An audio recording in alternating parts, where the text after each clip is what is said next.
Hi all ഫെറ്റ്ലയുടെ YouTube ചാനലിലേക്ക് എല്ലാവർക്കും സ്വാഗതം. നമ്മുടെ ഏഴാമത്തെ മൊഡ്യൂളായ എക്സ്പ്ലോയിറ്റേഷൻ്റെ രണ്ടാമത്തെ വീഡിയോ ആണിത്. അതായത് എന്താണ് വൾണറബിലിറ്റി എന്നാണ് നമ്മൾ ഇന്ന് പഠിക്കാൻ പോകുന്നത്. നമ്മൾ കഴിഞ്ഞ വീഡിയോയിൽ എക്സ്പ്ലോയിറ്റേഷൻ എന്താണ് ഒരു എക്സ്പ്ലോയിറ്റ്, പേലോഡ്, എങ്ങനെയാണ് ഗെയിനിങ് ആക്സസ് ചെയ്യുന്നത്, അങ്ങനെയുള്ള പല കാര്യങ്ങളാണ് നോക്കിയത്. നമ്മൾ കഴിഞ്ഞ കുറേ വീഡിയോയിലായിട്ട് കഴിഞ്ഞ സെക്ഷനിൽ നമ്മൾ പറയുന്നുണ്ട് വൾണറബിലിറ്റി എന്ന്. ബട്ട് ആക്ച്വലി വൾണറബിലിറ്റി എന്താണെന്നാണ് നമ്മൾ ഇന്നത്തെ വീഡിയോയിൽ ഡിസ്കസ് ചെയ്യാൻ പോകുന്നത്. അപ്പോൾ ഇതും ഒരു തിയറട്ടിക്കൽ സെഷൻ തന്നെ ആയിരിക്കും. നമ്മൾ പ്രാക്ടിക്കലായി ഒന്നും തന്നെ ഈ വീഡിയോ നോക്കുന്നില്ല. പക്ഷെ വരുന്ന വീഡിയോകളിൽ നമ്മൾ ഈ പറയുന്ന കാര്യങ്ങളെല്ലാം തന്നെ പ്രാക്ടിക്കലായി ചെയ്ത് നോക്കുന്നതായിരിക്കും. അപ്പോൾ ഇങ്ങനെ തിയറട്ടിക്കലായി കാണിക്കുമ്പോൾ നിങ്ങൾക്ക് അത്ര മനസ്സിലാവണമെന്നില്ല. എന്നാലും കുഴപ്പമില്ല. നമ്മളിനിയും വരുന്ന വീഡിയോകളിൽ പ്രാക്ടിക്കൽ നോക്കുമ്പോൾ നിങ്ങൾക്കത് ക്ലിയർ ആവും. ഓക്കെ, അപ്പോൾ നമുക്കൊരു കേസ് എടുക്കാം.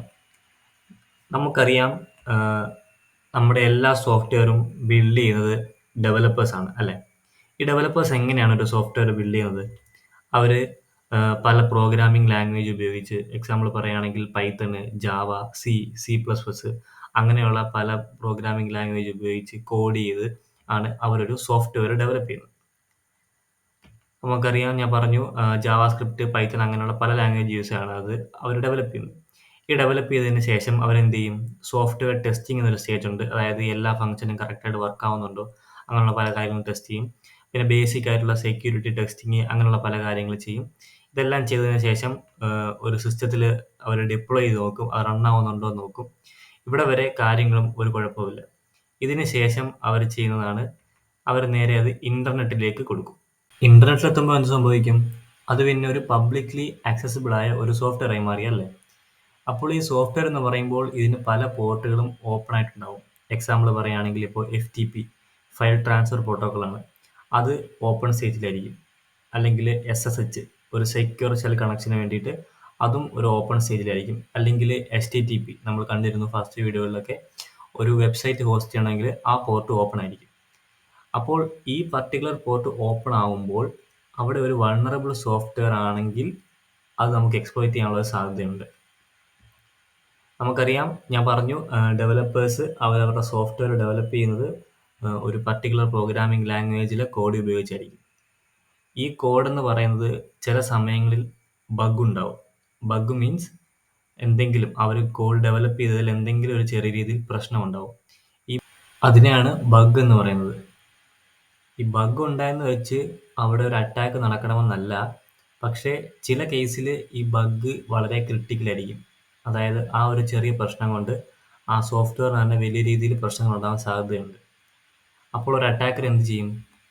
അറ്റാക്കർ അവിടെ വന്നിട്ട് ആ പർട്ടിക്കുലർ ബഗ് കണ്ടുപിടിച്ചിട്ട് ആ സോഫ്റ്റ്വെയർ റൺ ആകേണ്ട രീതിയിൽ അല്ല ആ സോഫ്റ്റ്വെയർ റൺ ആകുന്നത് എന്ന് മനസ്സിലാക്കി കഴിഞ്ഞാൽ നമ്മൾ കഴിഞ്ഞ വീഡിയോയിൽ കണ്ട പോലെ ഒരു പർട്ടിക്കുലർ പേലോഡ് ക്രിയേറ്റ് ചെയ്തിട്ട്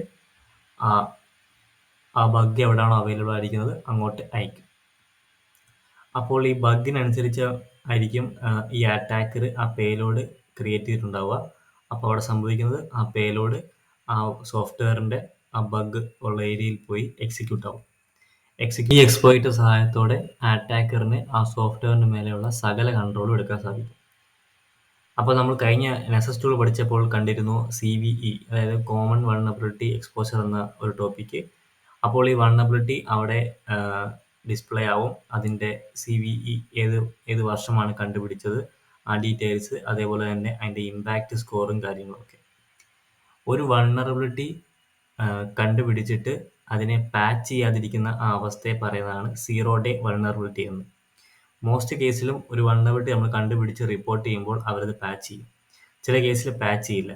അതിനെയാണ് 0 ഡേ വൾണറബിലിറ്റി എന്ന് പറയുന്നത്. നമ്മൾ വരുന്ന വീഡിയോകളെല്ലാം തന്നെ പലതരം 0 ഡേ വൾണറബിലിറ്റിയെ കുറിച്ച് പഠിക്കും. അതെങ്ങനെയാണ് എക്സ്പ്ലോയിറ്റ് ചെയ്യുന്ന രീതി എല്ലാം നമ്മൾ നോക്കുന്നതായിരിക്കും. പക്ഷേ ഒരു വൾണറബിലിറ്റി എന്ന് പറയുന്നത് എപ്പോഴും ടെക്നിക്കൽ ആവണമെന്നില്ല. ഒരു എക്സാമ്പിൾ പറയാം. നമുക്കൊരു കേസ് എടുക്കാം. ഒരു കമ്പനി, ആ കമ്പനിക്ക് നിറയെ നെറ്റ്വർക്കും കാര്യങ്ങളൊക്കെ ഉണ്ട്. പക്ഷേ ആ കമ്പനി എന്ന് പറയുന്നത് വളരെ പ്രൊട്ടക്റ്റഡ് ആണ്, വളരെ സെക്യൂർ ആണ്.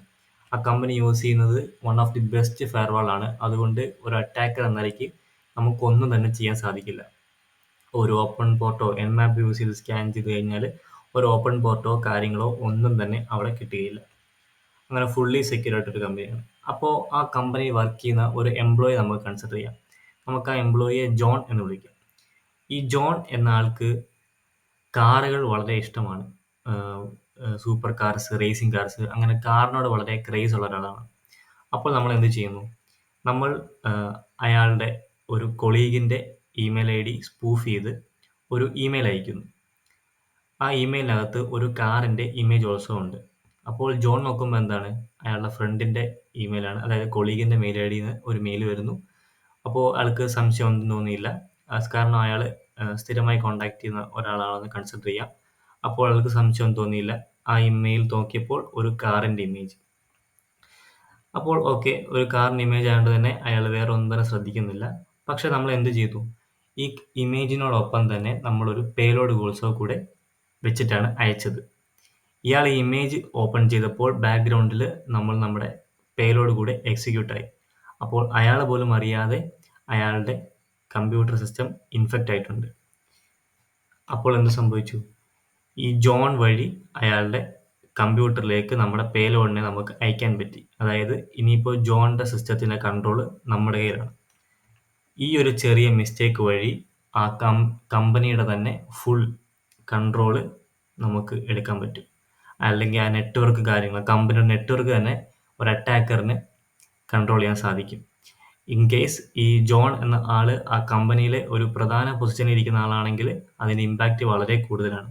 ഒരു നോർമൽ എംപ്ലോയി ആണെങ്കിൽ നമുക്ക് ലിമിറ്റേഷൻ ഉണ്ടാവും. ബട്ട് ഒരു ഹൈ ലെവൽ എംപ്ലോയി ആണെങ്കിൽ നമുക്ക് ഒരു അറ്റാക്കർ എന്ന ആൾക്ക് അവിടെ വലിയ രീതിയിൽ ഇമ്പാക്റ്റ് ഉണ്ടാക്കാൻ സാധിക്കും. അപ്പോൾ പറഞ്ഞു വന്നത്, ഒരു വൾനറബിലിറ്റി എന്ന് പറയുന്നത് എപ്പോഴും ടെക്നിക്കൽ ആവണമെന്നില്ല. നമുക്ക് എക്സ്പ്ലോയിറ്റ് ചെയ്യാൻ ഏറ്റവും എളുപ്പമുള്ള ഭാഗം എന്ന് പറയുന്നത് ഒരു ഹ്യൂമൻ മൈൻഡാണ്. അപ്പോൾ ഒരു ഹ്യൂമനെ നമുക്ക് ഇതുപോലെ മാനിപ്പുലേറ്റ് ചെയ്യാൻ പറ്റുമെങ്കിൽ എന്തിനാണ് നമ്മളൊരു സീറോ ഡേ വൾനറബിലിറ്റിയുടെ പുറകിൽ പോകേണ്ട ആവശ്യം? അതാണ് പറഞ്ഞു വന്നത്. ഒരു ടെക്നിക്കൽ വൾനറബിലിറ്റി എക്സ്പ്ലോയിറ്റ് ചെയ്യുന്നതിനേക്കാൾ എളുപ്പമാണ് ഒരു ഹ്യൂമൻ മൈൻഡിനെ. നമുക്ക് ഡെയിലി ദിനംപ്രതി കാണാം നിറയെ ഹാക്കിംഗ് ന്യൂസും അല്ലെങ്കിൽ ബാങ്ക് തട്ടിപ്പും അങ്ങനെ നടക്കുന്നതെല്ലാം തന്നെ ഈ സോഷ്യൽ എഞ്ചിനീയറിംഗ് മെത്തേഡ് വഴിയാവും. ആ അറ്റാക്കർ ഈ ഫോൺ വിളിച്ച് ഒരാളെ മാനിപ്പുലേറ്റ് ചെയ്യുകയോ, അപ്പോൾ ഇതിനെക്കുറിച്ച് അറിവില്ലാത്ത ഒരാളാണെങ്കിൽ തീർച്ചയായും അതിലേക്ക് വീഴും. അങ്ങനെയാണ് ഹാക്കിംഗ് കാര്യങ്ങൾ സംഭവിക്കുന്നത്. അപ്പോൾ ഇതാണ് ഇന്നത്തെ വീഡിയോ. നമ്മൾ നോക്കിയത് വൾനറബിലിറ്റി എന്താണെന്നാണ്. ഇനി ഈ വീഡിയോ ഫുൾ തിയററ്റിക്കലായിരുന്നു. നിങ്ങൾക്ക് മനസ്സിലായില്ലെങ്കിൽ പ്രശ്നമില്ല. നമ്മൾ ഇതിനെക്കുറിച്ചെല്ലാം പ്രാക്ടിക്കലായിട്ട് ഇനി വരുന്ന വീഡിയോകളിലൊക്കെ നോക്കുന്നതായിരിക്കും. സീറോ ഡേ വൾനറബിലിറ്റി എന്താണ്, അതെങ്ങനെയാണ് എക്സ്പ്ലോയിറ്റ് ചെയ്യുന്നത്, പല കാര്യങ്ങളും. ഓക്കെ, അപ്പോൾ എന്തെങ്കിലും സംശയം ഉണ്ടെങ്കിൽ നമ്മുടെ നമ്പർ താഴെ കൊടുത്തിട്ടുണ്ട്, കോൺടാക്ട് ചെയ്യാം. അപ്പോൾ അടുത്ത വീഡിയോയിൽ കാണാം. Thank you, by.